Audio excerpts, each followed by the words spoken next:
Assalamualaikum warahmatullahi wabarakatuh. A'udzu billahi minasyaitonir rajim. Bismillahirrahmanirrahim. Alhamdulillahi rabbil alamin. Nahmaduhu wa nasta'inuhu wa nastaghfiruh. Wa na'udzu billahi min syururi anfusina wa min sayyiati a'malina. May yahdihillahu fala mudhillalah wa may yudlil fala hadiyalah. Asyhadu an la ilaha illallah wahdahu la syarikalah wa asyhadu anna sayyidana Muhammadan abduhu wa rasuluh. Allahumma sholli wa sallim ala sayyidina Muhammad wa ala alihi wa ashabihi wa man tabi'ahu bi ihsanihi ila yaumil qiyamah, amma ba'd.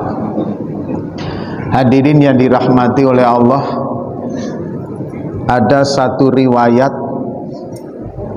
dari Rasulullah Sallallahu Alaihi Wasallam. Ini mungkin menjadi inspirasi kita bagi bapak-bapak untuk menyenangkan hati istri-istri kita, Pak.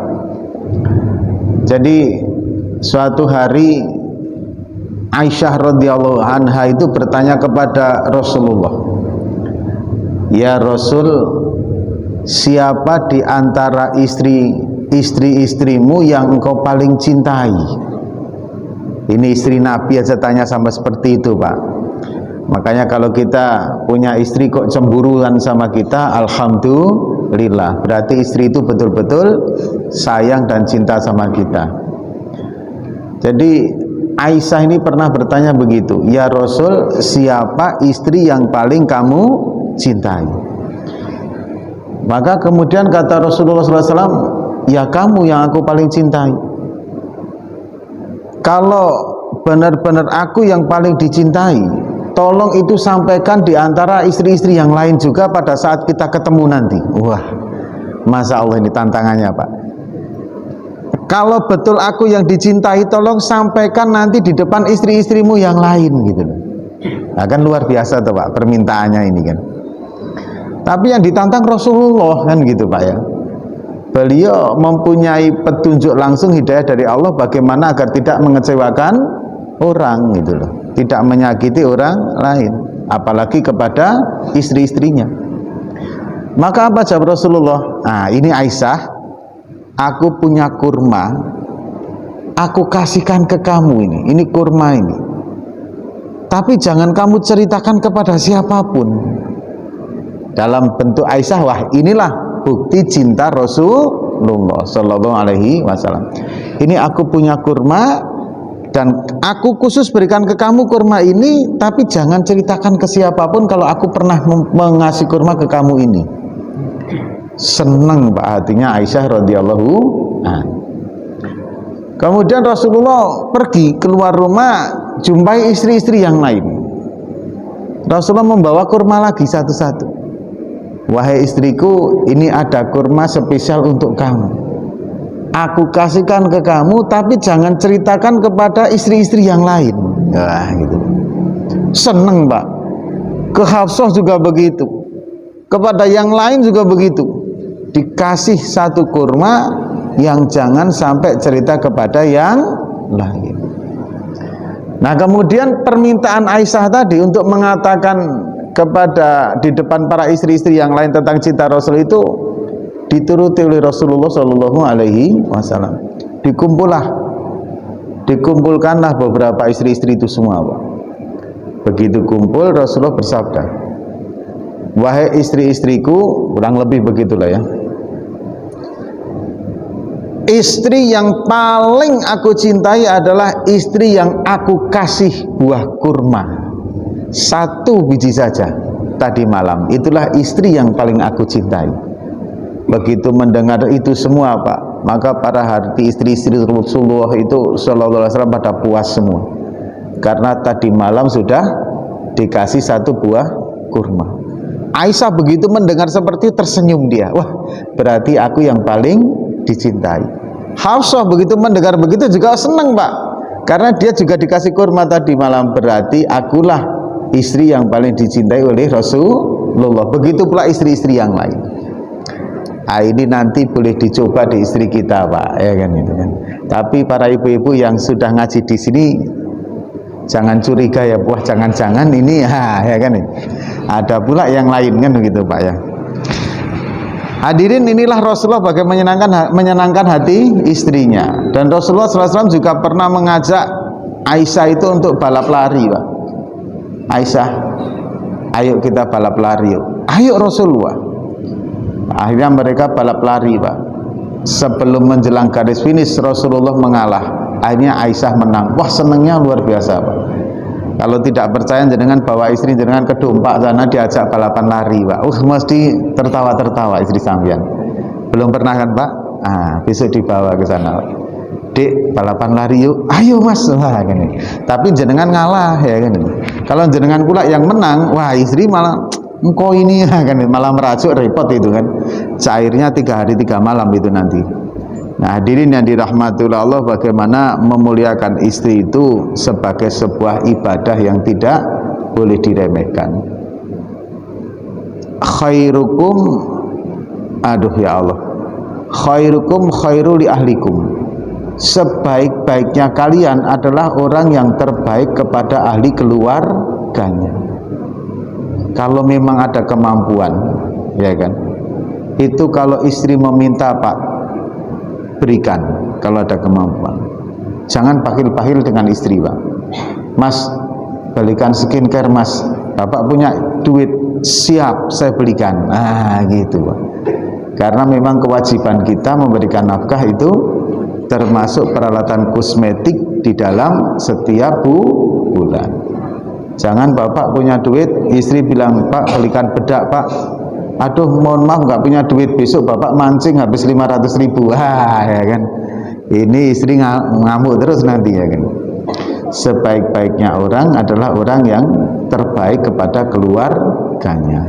Semoga kita sebagai seorang laki-laki diberi hidayah oleh Allah, diberi kekuatan oleh Allah untuk berbuat yang terbaik kepada keluarganya. Amin ya rabbal alamin. Tadi malam itu alhamdulillah pengajian di Al-Uswah dengan Kiai Haji Idrus Romli, seorang ulama yang memang ilmiahnya itu luar biasa, Pak. Jadi ngaji dengan orang yang ilmunya itu sudah level tertentu, itu ngajinya itu malah santai, ringan, nggak berat, Pak, tapi ilmiah semua. Coba ngaji sama UAS itu, Pak, apa kemudian diajak yang ngeri-ngeri kan gitu kan? Kan enggak, nyantai saja tapi ilmu semua. Ngaji dengan beliau itu santai saja tapi ilmu semua. Termasuk ketika seseorang laki-laki itu apakah dia termasuk orang soleh atau tidak, tanyalah istrinya, karena istri itu yang paling mengetahui gerak suaminya, kan gitu, Pak ya. Kita ini kan nampak ahli masjid itu kan orang-orang lain, tapi kadang kita nggak mau bangun itu subuh sampai kesiangan juga yang tahu adalah istri kita, kan gitu, Pak. Baik buruknya kita itu kuncinya di istri kita. Maka dari awal tadi sudah saya sampaikan, baik-baik dengan istri kita, kan itu. Sempat dengan istri kita itu renggang, wah repot, Pak, ya kan. Nah ini hadirin, yang pertama beliau itu pesannya bahwa seseorang itu mau diketahui soleh atau tidak, tanyalah kepada istrinya. Kalau istrinya itu yang paham sekali terhadap tabiat suaminya. Yang kedua, untuk membantu saudara-saudara kita di Palestina sana, banyak-banyaklah membaca surat Al-Fil yang diperuntukkan untuk mereka. Maka kita praktekkan, kita amalkan ilmu ini. Bismillahirrahmanirrahim. Alam taro kaifa fa'ala rabbuka bi ashabil fil, alam yaj'al kaidahu fi tadlil, wa arsala alaihim tayran ababil. Kok terlalu singkat?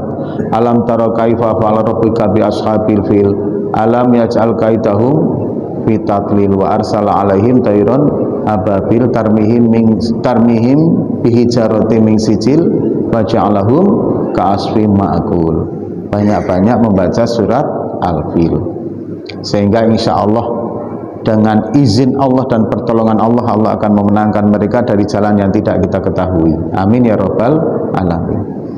Kemudian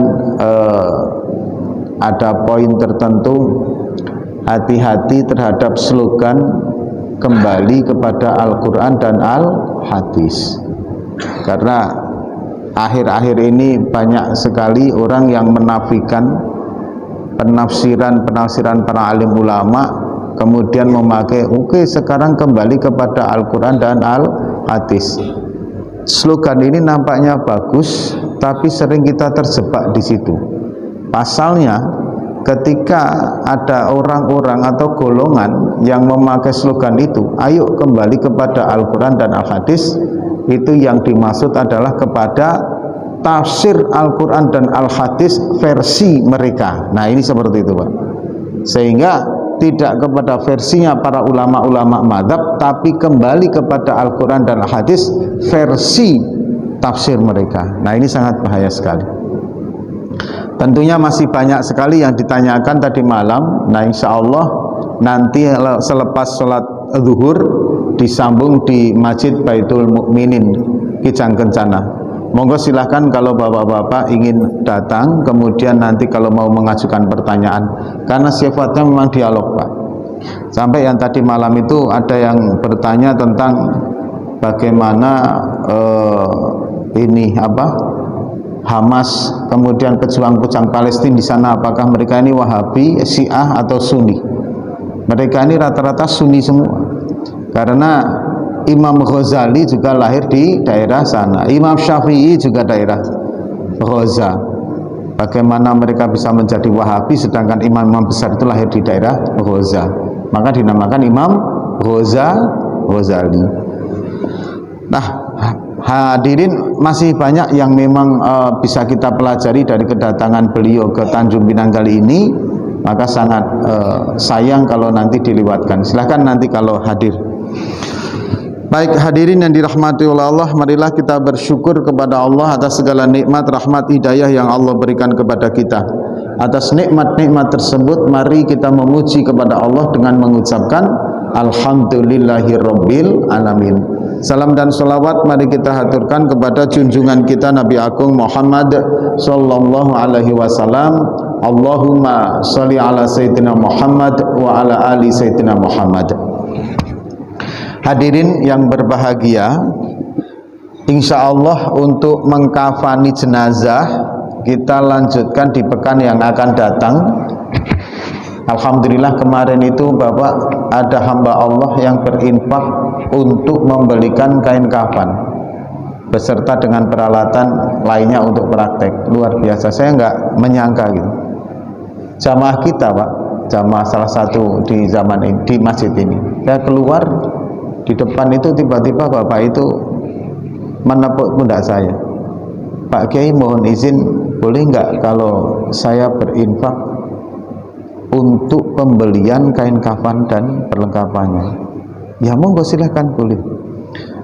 Semoga amal beliau menjadi amal jariah, Pak, karena nanti ketika dipraktekkan kita tahu akhirnya menjadi ilmu yang bermanfaat, amal jariah. Selama ilmu itu kita pakai, insya Allah maka beliau akan terus mendapatkan aliran pahala. Amin ya rabbal alamin. Investasi seperti ini penting, Pak, untuk akhirat kita. Bapak punya rezeki, kalau ada santri yang lagi mondok, kebetulan Bapak ibunya itu santrinya itu, Pak, misalkan beliau ini agak kurang mampu, bantulah, Pak. Apakah SPP-nya ataukah uang jajannya? Nanti ketika santri itu lulus kok sampai dia menjadi ustadz, menjadi ustazah yang mengamalkan ilmunya, maka setiap ilmu yang diajarkan itu jenengan terus bertambah pahalanya. Yang lebih ngeri lagi, kalau ternyata yang diajarkan tadi murid atau santrinya itu nanti suatu saat menjadi ustazah yang ngajarin lagi, Pak, maka Bapak investasinya naik terus ini. Anda tidur di dalam alam kubur itu produk untuk menghasilkan pahala terus naik terus.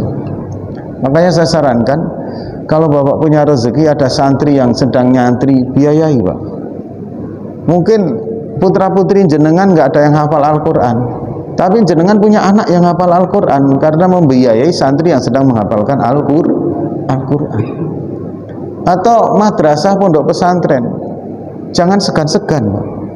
Itu duit yang Anda punya, insya Allah itulah yang dibawa nanti sampai kepada alam kubur nanti, dan itu tidak akan pernah kecewa. Transaksi dengan Allah itu nggak pernah mengecewakan, pasti untung, Pak, pasti untung. Ini yang tambahan sebelum kita lanjutkan. Jadi semoga yang kemarin itu berinfak tentang kain kafan menjadikan asbab beliau mendapat investasi amal jariah sampai di akhirat kelak. Amin ya rabbal alamin. Tapi mohon maaf karena kesibukan kami belum sempat membelikan kafannya. Insya Allah pekan depan kita baru akan memulainya. Amin. Nah, hadirin, yang akan kami sampaikan adalah masalah tentang sholat berjamaah. Ini sholat berjamaah kadang sebuah amaliyah yang sering kita remehkan, karena kita berpedoman yang penting kita sholat. Masih seperti itu, Pak, mohon maaf ini. Apakah itu tidak sah kalau cuman berpedoman yang penting saya sholat? Sah, Pak. Kalau berbicara masalah sah, gugur kewajiban, itu mencukupi dan sah. Tapi hadirin, ada sesuatu amaliyah memang yang harus kita perhatikan untuk ditekankan, dikerjakan. Karena sisi lain pahalanya luar biasa, sisi lain ancamannya yang meremehkan juga luar biasa, Pak, sholat jamaah itu. Nah, hadirin, tapi sebelum ke sholat jamaah membahas ini, ada beberapa yang keterkaitan sholat jamaah dengan sholat jamaah qashar, Pak. Nah, ini mohon diperhatikan. Kalau bapak-bapak bepergian atau bapak ibu bepergian, kemudian masuk ke masjid atau ke musola di perjalanan, rest area atau apa kemudian di situ ada sholat yang didirikan berjamaah, jangan buru-buru ikut bermakmum. Anda harus tahu betul sholat yang dikerjakan itu sholat apa, harus tahu, Pak. Karena syarat sahnya sholat berjamaah itu sholat imam dan makmum sama sholatnya. Kalau beda sholatnya nggak sah gitu. Jadi sholatnya imam sama sholatnya makmum harus sama. Imam sholat maghrib, makmum harus sholat maghrib. Imam sholat duhur, makmum juga harus sholat duhur.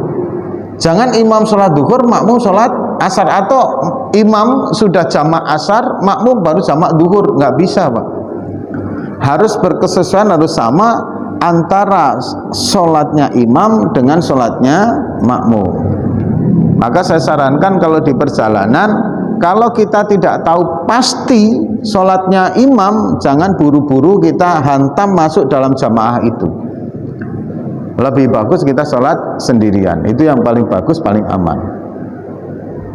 Kemudian yang kedua, mukimin, sholatnya mukimin itu boleh dimakmumin oleh yang jamak. Ingat, Pak, sholatnya orang mukimin boleh dimakmumin orang yang jamak. Tapi kebalikannya nggak boleh. Orang yang sholat jamak dimakmumin kepada mukimin, nggak boleh. Misalkan saya nih sholat jamak, Pak, saya lagi bepergian, kemudian pas sholat maghrib saya jamak. Nah, kemudian misalkan datang siapa gitu, fulan gitu. Fulan ini tinggal di situ, sholatnya sholat mukim, bukan jamak, dia memang sholat maghrib. Kemudian dia makmum kepada saya, meskipun sama sholatnya antara saya dengan dia, karena saya jamak, dia tidak jamak, maka sholatnya dia tidak sah, Pak. Jadi orang yang sholatnya mukim tidak boleh bermakmum kepada orang yang sholatnya jamak. Tapi kalau si fulan itu yang mukim sholatnya, kemudian saya yang jamak bermakmum, boleh, sah itu, Pak. Nah, kemudian hadirin yang dirahmati oleh Allah, sholat Jumat kemudian asarnya di jamak itu boleh. Jadi misalkan ini ya, sholat Jumat ini, Pak, begitu, ini saya menerangkan sholat jamak qashar ini karena nanti ada kaitannya dengan sholat jamaah tadi itu, Pak. Sholat Jumat, saya niatnya tetap sholat Jumat tapi dijamak dengan asar, tapi tidak dikosor. Bedakan antara jamak dan kosor, bedakan nanti Pak. Maka ketika saya sholat Jumat saya jamak dengan asar, Jumatnya tidak saya kosor, asarnya jamak dan kosor, menjadi 2 rakaat. Sholat jamak kosor itu zuhurnya menjadi 2 rakaat, asarnya menjadi 2 rakaat dengan 2 rakaat 1 salam. Maghribnya tidak boleh dikosor. Maghrib itu nggak boleh dikosor. Kalau dikosor nanti jadi 1,5, ya repot ya kan itu kan. Begitu rukuk langsung salam ya repot, langsung tahiyat. Nah, makanya maghrib tidak ada kosor. Tapi maghrib boleh dijamak dengan sholat isya, boleh.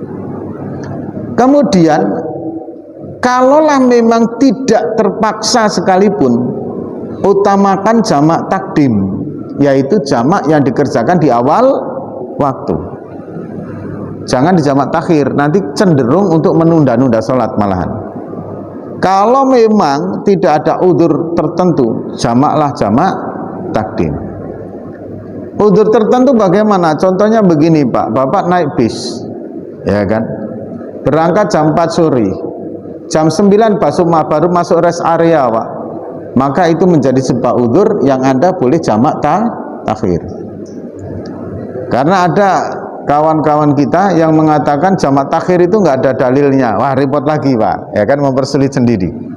Yang ada jamak takdim aja, jamak takhir enggak. Nah, kalau seperti itu Anda mau gimana sholatnya? Ayo, ya kan. Mau nggak mau kan akhirnya ada jamak takhir, gitu. Kemudian hadirin yang dirahmati oleh Allah Subhanahu wa taala, jamak itu mengumpulkan. Nah, kalau kosor itu ada syarat perjalanan. Kalau jamak itu enggak dalam perjalanan pun boleh, asal ada udzur yang membolehkan datang. Contoh misalkan apa? Sakit Pak. Bapak sakit, itu Bapak boleh jamak Pak, gitu loh. Sakit, misalkan Bapak tulang impus dipasang gini-gini, akhirnya kalau setiap mau sholat harus wudu, setiap mau sholat harus wudu, rumit Pak.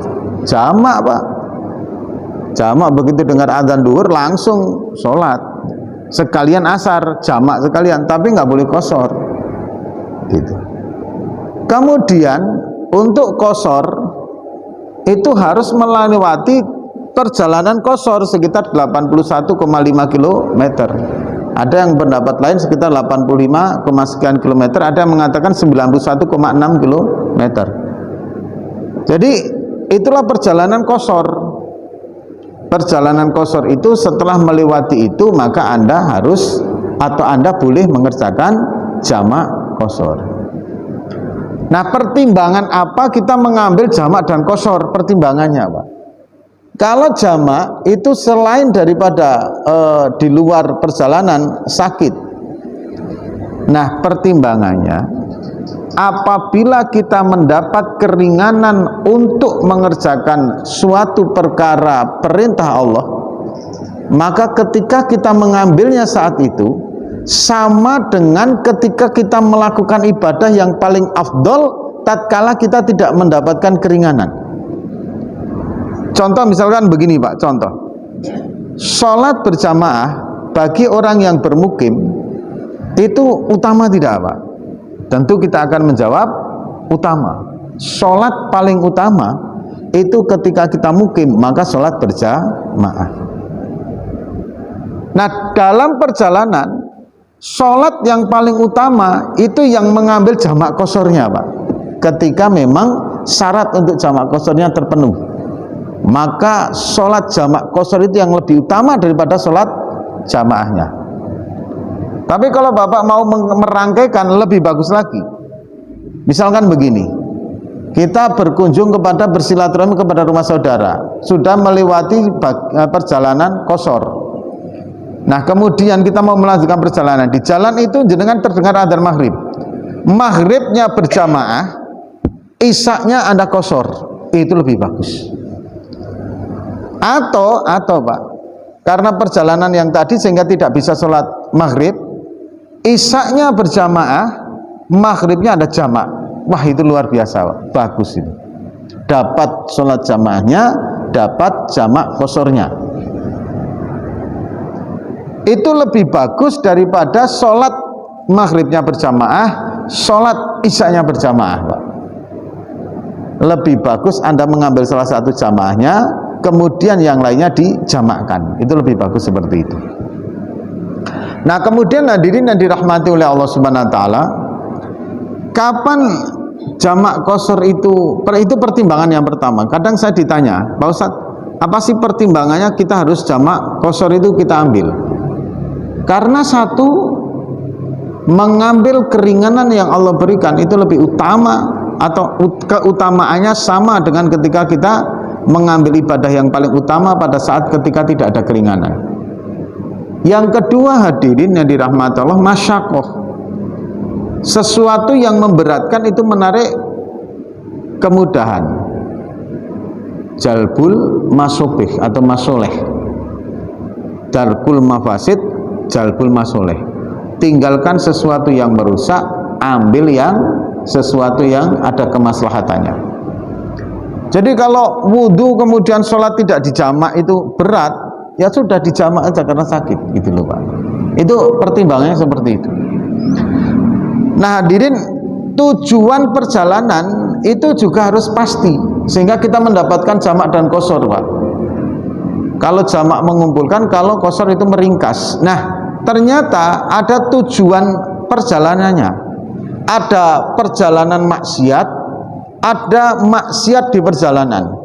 Kalau maksiat di perjalanan, ini kita masih bisa istighfar, tapi tetap memperoleh kepada keringanan jamak qashar, Pak.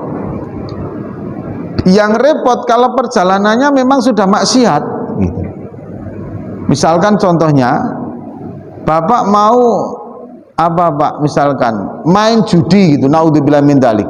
Mau main judi ke Tanah Genting gitu misalkan, atau ke Sentosa gitu kan misalkan.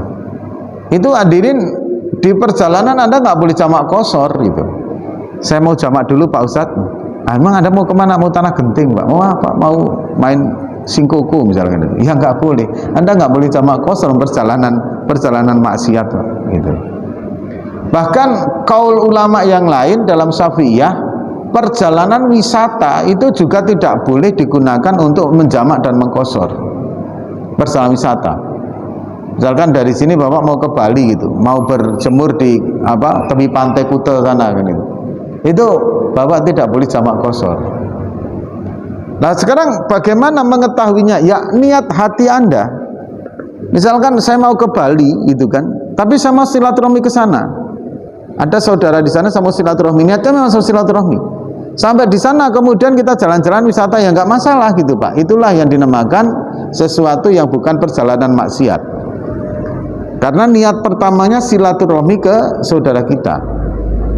Bapak misalkan ke Jakarta, anak mau wisuda, maka mendatangi wisuda itu membolehkan jamak qashar. Meskipun ketika nanti sampai sana Bapak sedikit cari hiburan, masuklah ke karaoke misalkan gitu kan. Kemudian karaoke keluarga di situ. Itu Anda boleh jamak, tapi boleh jamak qashar karena ada kemaksiatan di dalamnya. Tapi kalau Bapak ke sana memang tujuannya mau cari hiburan gitu. Saya mau karaoke ke Jakarta gitu Pak misalnya. Nah, itu ya jelas Anda tidak boleh jamak qashar. Sambil sekalian menghadiri wisuda anak saya, itu Anda tidak boleh jamak qashar. Nah, ini tujuan perjalanannya. Nah, kenapa ini saya sampaikan? Karena saya sering melihat di bandara itu Pak, kadang kalau kita sholat jamaah itu kadang was-was juga imamnya gitu. Saya ini kalau menjadi imam di musola bandara itu Pak, kadang was-was. Was-wasnya gimana? Karena nanti karena ada makmum yang nggak ngerti kita sholat apa, langsung aja jadi makmum gitu loh. Mentang-mentang mau menitik beratkan sholat jamaahnya, imamnya sholat apa nggak tahu, yang penting jadi makmum selesai gitu loh. Ini yang bahaya sekali. Jamak duhur sama asar gitu Pak, saya sudah sholat asar, orang itu lagi wudhu, habis wudhu masuk, saya masih sholat asar gitu kan, tiba-tiba tambah gitu, masuk menjadi jamaah, dia sholat asar, saya sholat asar, dia sholat duhur, kan nggak sinkron gitu. Kadang itu jadi imam, assalamualaikum, di belakangnya udah banyak sekali itu, masbuk semua rata-rata, waduh ya kan, repot ya kan itu. Ada mukim juga, maka di bandara itu kemarin ada yang tegas, salut saya. Dia mukimin kemudian langsung menjadi seorang imam, dia ngomong, mohon maaf, padahal kayak orang Arab, saya pikir dia mau pergian, Anda kok tiba-tiba seperti itu. Dia langsung ngambil ini yang mukimin Jakarta, orang yang tinggal sekitar Jakarta, sholat dulu sama saya, dan yang dalam perjalanan juga ayo sholat sama saya. Kemudian habis itu nanti Anda yang mau qashar silahkan kalau qashar. Wah gitu.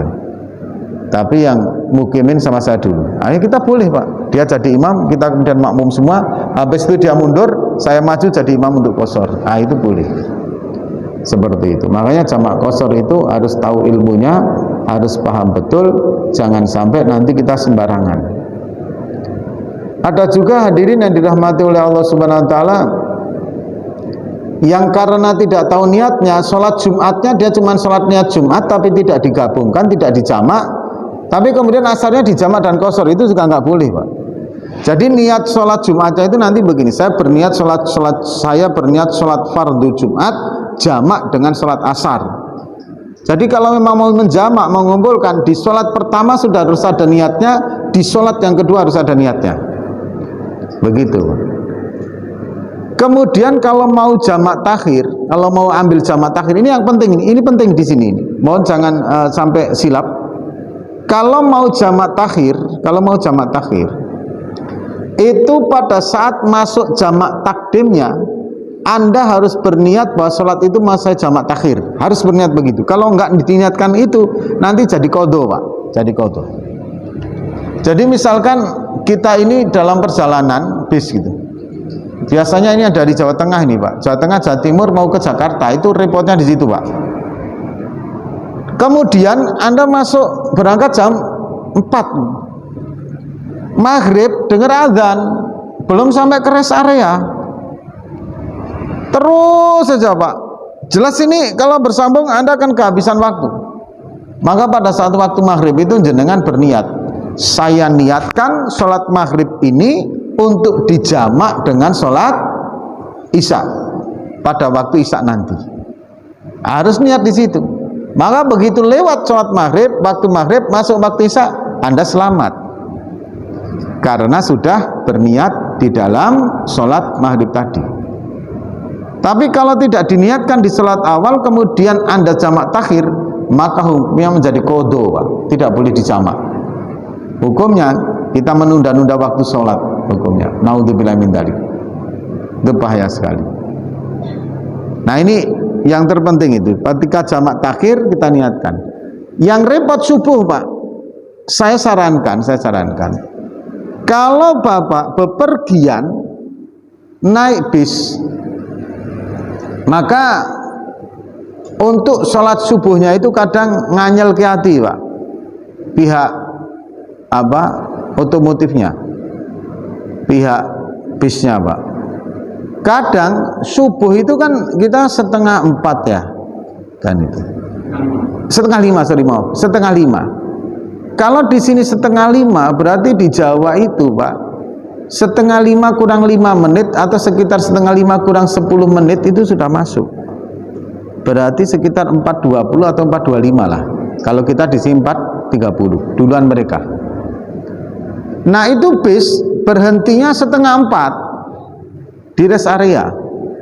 Setengah jam kemudian jam 4-nya jalan lagi Pak. Ini yang kadang jangan masya Allah. Kalau kita teruskan naik bis, jelas subuhnya nanti kesiangan. Tapi kalau nggak diteruskan, itu kita ganti kereta nanti, akan repot toh. Gitu. Ini yang kadang nganyel ke hati. Makanya bagaimana solusinya Pak?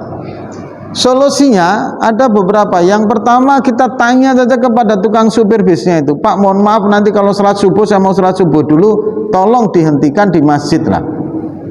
Biasanya kalau supir jarak jauh yang lintas pulau kayak Jawa Sumatera itu mau Pak. Jadi begitu nanti pas datang sholat subuh itu mau berhenti.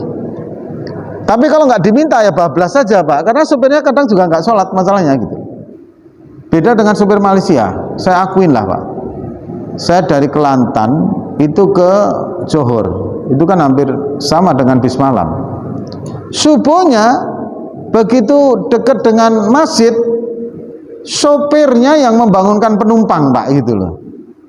Sopirnya itu bangun, sholat subuh, sudah di depan masjid, Pak. Padahal sopirnya itu gondrong, Pak, ikat pula rambutnya, itu kayaknya ya kayak sangar kali. Tapi begitu jam sholatnya, malah dia yang membangunkan, Pak. Bangun, sholat, subuh, Pak, subuh, jamaah, cum gitu. Akhirnya sholat semua itu satu bis, karena sopirnya sholat. Nah, kalau di kita ini rata-rata, mohon maaf, perjalanan akan mengabaikan masa sholat. Tapi sekarang alhamdulillah banyak awak bis yang memperhatikan sholat itu, sehingga mereka sholat subuhnya dijaga. Tapi yang repot kalau yang mendapatkan sopir dan awak bis yang nggak menjaga sholatnya. Wah, itu repot sekali, Pak, sangat repot. Hadirin, kemudian ada memang PO bis itu yang di Jawa itu, Haryanto itu, Pak, itu saya sarankan kalau yang mau menjaga sholat naik bis Haryanto itu. Di pintunya itu sampai ada pengumumannya kok, laporkan pihak pengelola bis kalau ada awak bis yang nggak sholat gitu. Sampai sebegitunya, Pak. Itu kan bagus sekali itu menjaga sholatnya.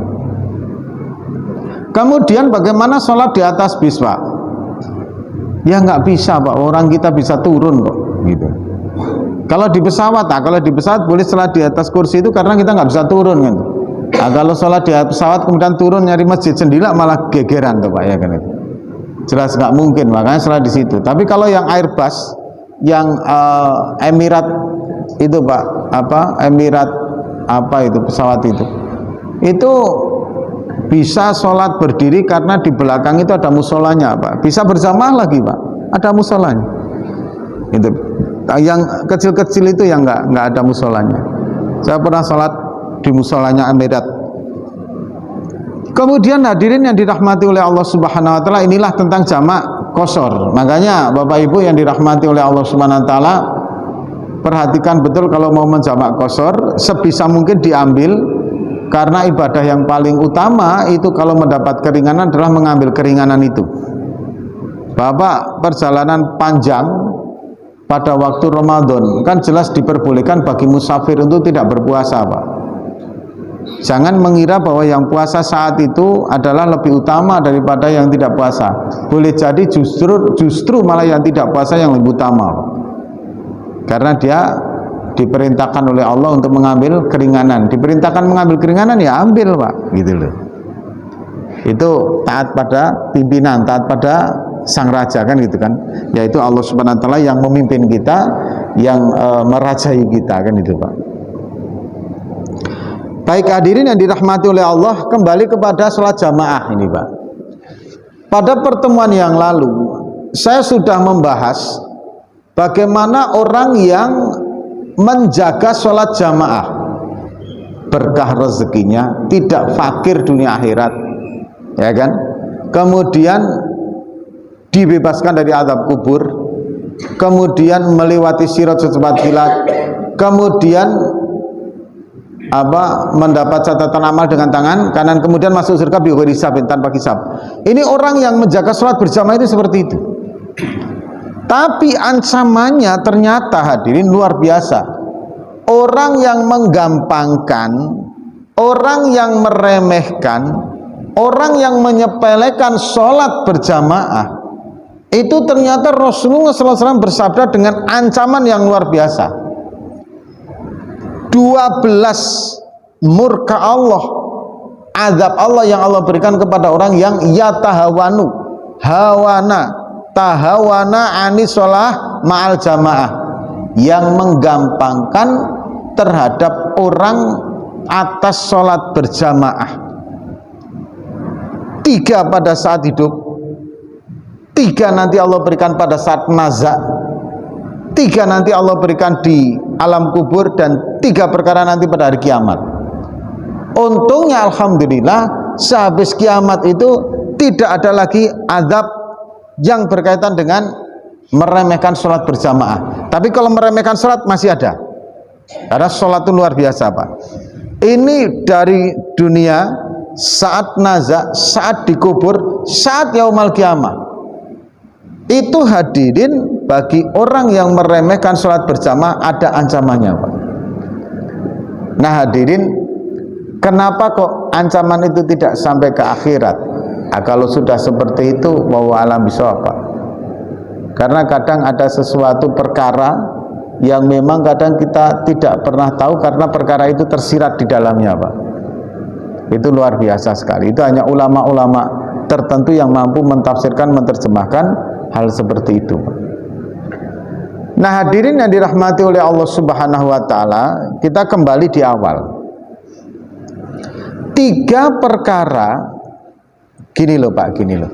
Kenapa kok nggak sampai di akhirat? Kadang kita ini mendengar hadis itu, kalau nggak paham dengan ilmu mantik balaghahnya, itu kadang tersilap, Pak. Contoh begini Pak. Golongan siapa yang akan dimasukkan ke dalam nerakanya Allah, Pak? Kalau Bapak pengen tahu, golongan pertama yang akan digiring oleh Allah untuk masuk ke dalam neraka, golongan pertama kali dari umat Muhammad, itu adalah ulama-ulama yang syuk, ulama-ulama yang menggunakan ilmu agamanya untuk mencari dunia. Naudzubillah min dzalik. Orang yang hafiz Al-Quran, yang menggunakan kehafizannya untuk mencari dunia, itu nanti menjadi golongan-golongan pertama yang masuk nerakanya Allah, Pak. Nah, kita kan seneng tuh, Pak. Kapok ya jadi ulama. Makanya jangan jadi ulama yang syuk, masuk neraka saja golongan pertama, kan itu kan. Kita yang nggak sadar. Padahal itu bentuk kasih sayang Allah kepada para alim ulama dan kepada para hafiz. Meskipun dia melanggar, tapi namanya ulama, Pak. Dulu waktu hidup mudanya sudah dikorbankan untuk agama. Orang hafiz berapa banyak waktu yang dia korbankan untuk agama. Dulu kita muda, Pak, Masya Allah, happy sana sini, jalan-jalan sana sini, jalan sini, bahkan ya naudzubillah pacaran sana pacaran sini, ya kan. Sementara mereka yang jadi ulama-ulama ini, masa mudanya mereka habiskan di pondok, ngapalin, Pak, ngapalin ilmu-ilmu agama. Segitu perjuangannya dia menjadi ulama. Bagaimanapun bentuknya nanti Allah tetap pasti masih sayang sama dia. Maka hadirin, bentuk kasih sayangnya agar tidak terlalu lama siksaan di dalam antrian, maka merekalah golongan orang-orang yang pertama dimasukkan ke dalam nerakanya Allah. Sementara yang lain masih mengantri. Orang yang mengantri itu sudah merasakan azab. Karena golongan orang yang mengantri itu, Pak, mereka sampai berkata begini, ya Allah, sudahlah, tidak perlu kita ini dihisab, langsung saja dimasukkan ke dalam nerakamu ya Allah, karena nggak tahan dengan siksaan ketika mengantri. Nah, para alim ulama disayang oleh Allah, tidak dibebankan untuk azab mengantrinya, maka dimasukkan ke dalam neraka golongan yang pertama. Kita masih jauh, Pak, masih antri sana sini, masih nunggu dipanggil lagi, Pak. Begitu kita baru mau dipanggil, para alim ulama dan para hafiz sudah keluar dari nerakanya Allah Subhanahu wa Ta'ala. Mereka sudah nikmati surga, kita naudzubillah masih antri panjang, ya kan. Dipanggil satu, ya, dihisab, ditanyakan, panggil lagi, nanti satu lagi, sampai kemudian habis, Pak. Inilah bentuk kasih sayang Allah kepada ulama. Dengan adanya satu hadis yang Rasulullah sampaikan, ulama menjadi golongan pertama kali. Bagi yang tidak tahu, wah, kapok kok jadi ulama. Bagi yang nggak tahu, tapi bagi yang tahu maknanya, alhamdulillah, ternyata itulah kasih sayang Allah untuk tidak mengadab para alim ulama dan hafiz Al-Quran dalam adab siksaan antrian. Itu, Pak. Karena nanti orang akan berebut menjadi golongan yang pertama untuk masuk neraka, itu malah berebut, Pak. Ketika kamu sudah wajah-wajah ahli neraka itu kan nampak, Pak, ya kan. Tapi insya Allah kalau wajah-wajah Bapak Ibu ini ahli surga semua, amin ya rabbal alamin. Kalau saya berkata begini, jenengan juga harus berhusnudon sama saya juga. Insya Allah Pak Ustadz juga wajah penduduk surga. Jangan saya ngomong kayak gitu, bapak-bapak beda dengan sampean Pak Ustadz, wah repot itu namanya, kan itu. Nah hadirin yang dirahmati oleh Allah, 3 perkara mantahawana anis salatil ma'al jamaah, maka Allah Subhanahu wa Ta'ala adalah akan mengazab dengan 12 azab, yang 3 di dunia. yarfa'ullah al-barakata, yarfa'ullahu barakata min kasbi wa rizkihi. Allah angkat keberkahan dari rezeki dan mata pencahariannya, Pak. Ini kunci betul, Pak. Allah cabut keberkahan dari mata pencaharian dan dari rezekinya. Berapa banyak orang yang sudah gila-gilaan bekerja, siang jadi malam, malam jadi siang, kok menyepelekan sholat jamaahnya, Pak. Hasil yang dia peroleh tidak sama dengan orang yang bekerja tapi disiplin sholat jamaah. Tidak sama. Ada saja itu, Pak, di keluarga itu. Apakah kemudian yang banyak penderitaannya, yang jadi masalah, keluarganya panas, rezekinya, aduh naudzubillah, rezekinya banyak tapi masih kurang terus, terjerat riba, wes gak karu-karuan, boy. Sama jabatannya, sama kedudukannya, bahkan kalau punya warung sama warungnya, Pak. Tapi yang menjaga sholat bersama dengan tidak beda. Yang menjaga sholat bersama itu keluarganya tanpa rukun, harmonis, bahagia. Bahkan makan, menikmati makanan pun enak saja, berkah, Pak. Setiap aktivitasnya ada nilai ibadah. Setiap aktivitas ada nilai ibadah. Kita melihat kok, ya Allah, tabung, alhamdulillah bisa menunaikan haji. Tabung untuk menyekolahkan anak. Tabung, pokoknya bisa sukses karena keberkahan di dalam menjaga salat jamaah itu. Tapi ada hadirin yang kerjanya itu mati-matian, ya kan? Tapi nggak berkah. Ada seseorang itu, Pak, pedagang bubur kacang hijau keliling, Pak. Itu setiap adzan berkumandang berhenti di situ, Pak. Entah ada yang beli atau tidak, masya Allah. Udahlah, pokoknya justru di masjid malah ramai gitu ya, Pak, dia. Nah, ini kan mau alami sawab. Ada kisah hadirin, saya kalau menceritakan ini nangis karena ini kisah bapak saya. Beliau ini jual gorengan, Pak, keliling, ya kan, pakai sepeda ontel. Pas di sebuah SMA itu pas adzan zuhur, pas istirahat. Ayah saya itu cuma meletakkan satu kantong. Kalian kalau mau membeli, ambil gorengannya, bayarnya di kantong ini. Bapak mau kemana? Saya mau sholat. Bapak, saya tinggalkan sholat jamaah zuhurnya, Pak. Tinggalkan jualannya, sholat zuhur bersama. Alhamdulillah, Allah beri waktu meninggalnya dalam keadaan sedang membaca doa habis berwudu. Habis wudu, begitu ngangkat tangan, Allahumma ij'alni, tumbang, meninggal. Padahal barang siapa yang istiqomah berdoa sehabis wudu, maka keistimewaannya Allah subhanahu wa ta'ala berikan kesempatan untuk masuk surga dari pintu manapun yang dikehendaki. Itu luar biasanya di situ, Pak. Makanya hadirin yang pertama, menjaga sholat berjamaah, disiplinkan hadirin, konsistenkan diri kita.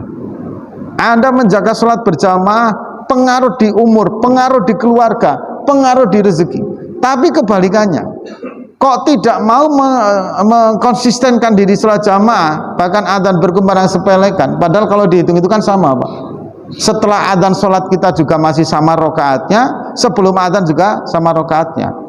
Ya, kecuali sekali dua kali ada sesuatu yang membuat kita terlambat bersama, itu wajar kalau sekali dua kali. Tapi keinginan untuk menjaga itu masih tetap ada. Anda betul-betul menjaga, tapi kok disepelekan, adzan disepelekan, ini disepelekan karena kesibukan, selamanya hadirin hilang berkah rezekinya, berkah mata pencariannya. Kurang terus, Pak, kita. Mata pencariannya hadirin, kadang kita kerja itu nggak selesai-selesai, Pak. Ini kenapa? Karena ya keberkahan tadi.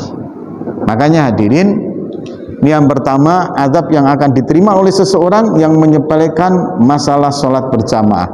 Yarfa'ullahu barakatan minar rizki wa min kasbihi wa rizkihi. Barang siapa yang menggampangkan sholat berjamaah, maka Allah cabut keberkahan dari mata pencahariannya dan dari rezekinya. Adapun yang lain insya Allah kita sambung di pekan setelah berikut ini, Pak, karena pekan besok insya Allah mengkafani jenazah. Pekan berikutnya baru kita sambung lagi tentang masalah azab bagi orang yang menggampangkan sholat berjamaah. Nah, ini harus meningkat Pak ibadah kita. Calon-calon waliullah semua harus mulai bertahap meningkat bagaimana kualitas ibadahnya, ya kan? Calon penghuni surga kok nggak meningkat-meningkat, wah ya repot ya kan? Ini Bapak Ibu ini calon-calon ma'rifatullah, calon-calon waliullah semua. Amin ya rabbal alamin. Maka sudah tidak boleh lagi kita sholat hanya sekedar gugur kewajiban, harus meningkat sholat jamaah. Besok kalau sudah sholat jamaahnya meningkat, hitung Pak, satu hari sholat sunnahnya kita berapa rakaat. Wah ya kan. Habis itu nanti bagaimana kita merasakan kehadiran Allah dalam hidup kita selama 24 jam. Latih dulu dari pagi hari. Nah, ini hadirin yang bisa kami sampaikan. Anda bertanya dari Allah Subhanahu wa taala, ada silap-silapnya, kami mohon maaf yang besar-besarnya. Semoga yang kita sampaikan ini menjadi ilmu yang bermanfaat, bisa nanti fardu kifayah, jamak qashar juga sudah oke. Nanti kemudian sholat jamaahnya juga bisa konsisten kita jaga. Amin amin ya rabbal alamin. Kita tutup dengan doa kifarah majelis. Subhanakallahumma wa bihamdika asyhadu an la ilaha illa anta astaghfiruka wa atubu ilaik. Wassalamualaikum warahmatullahi wabarakatuh.